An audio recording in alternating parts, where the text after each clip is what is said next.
Hi, hello po sa inyong lahat. Isang mapagpalang araw po muli. Nagbabalik ho muli ang Eric's Vlog.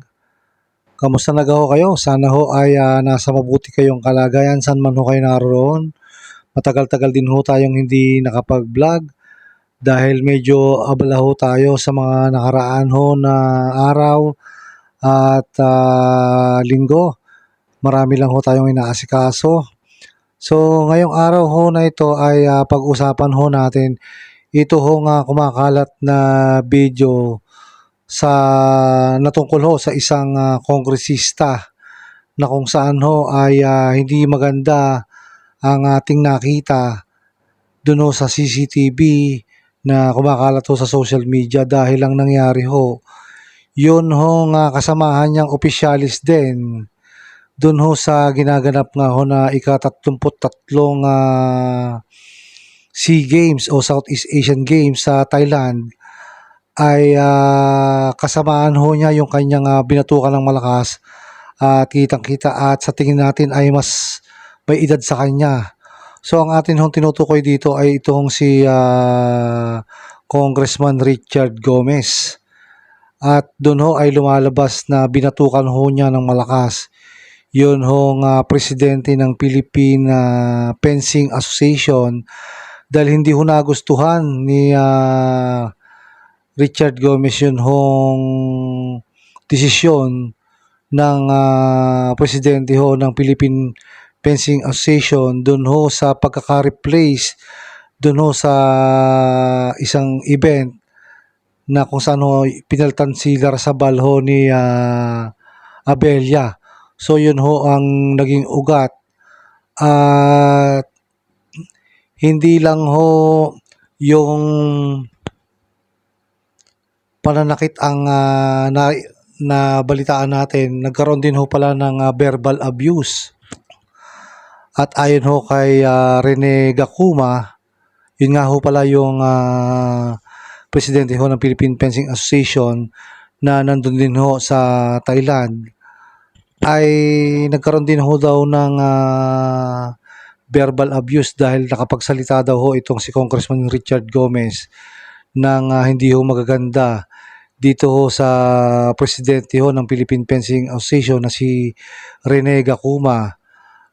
Tinapakan pa yata ho yung paa at pinisil ho yung bandang sa kamay at sinasabing sino daw nagbigay ng autoridad na i-replace yun hong ating tinutukoy kanina na si Larrazabal kapalit ho ni Abella.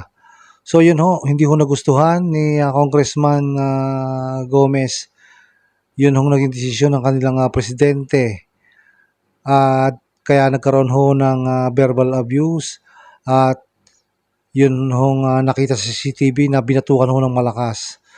So yun ho ang nangyari sa akin hong pananaw ay hindi ho maganda na makakita ho tayo ng ganitong pangyayari na kung saan ay magkasama pa ho sila sa grupo ay magkakaroon ng pananakit.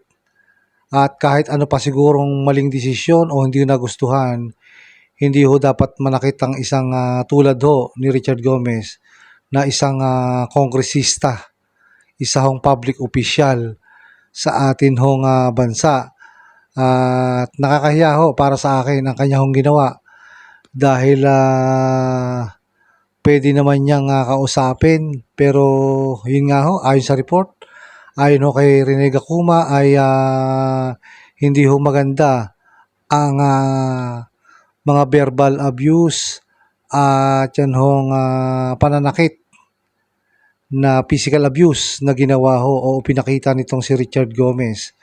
Kaya kalat na kalat ho sa social media ang pangyayari niyan. Para sa akin ho, bilang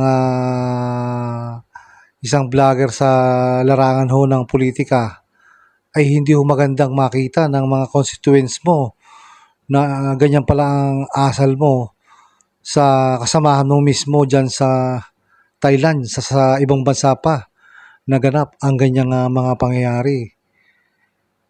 Digaho ay hindi naman maganda yatang makita natin na ganyan ho ang ating isang opisyal ng gobyerno na nananakit at nambabatok at kung ano-ano ang sinasabi na dun ho sa mga bagay na hindi ho nagustuhan niya. Hindi ho magandang makita talaga ang isang halal ng bayan na ganyan ho ang asal. So nag-react lang ho tayo dito sa ating nabalitaan na pangyayari ho diyaan sa nagaganap ho na Southeast Asian Games diyan ho sa Thailand at tayo ho ay nasa ika-6 na pwesto. Yun ho ang nakita kong update sa medal tallying. So, ayan ho, nag-react lang ho tayo dyan sa isang public official ho na nanakit na nakita ho sa CCTV. Ayon ho kay Rene Gacuma, siya ho ay kukonsulta sa kanya hong o legal na pagkonsulta ho dahil ho sa ginawa ho nito na ipinakita ho ni Richard Gomez doon ho sa pangyayari nga sa Thailand. So yan ho ang nangyaring hindi ho kaaya-aya at hindi maganda na makita natin. Katulad ng nasabi ko kanina, isang public official ang nanakit. Kitang-kita ho sa CCTV at mukhang malakas ho ang pagkakabatok doon ho kay Rene Gacuma, presidente ho ng Philippine Fencing Association na kalahok ho o kasama ho doon sa Philippine team na nakikipaglaban ho sa Thailand sa ginaganap na ika-33 Southeast Asian Games.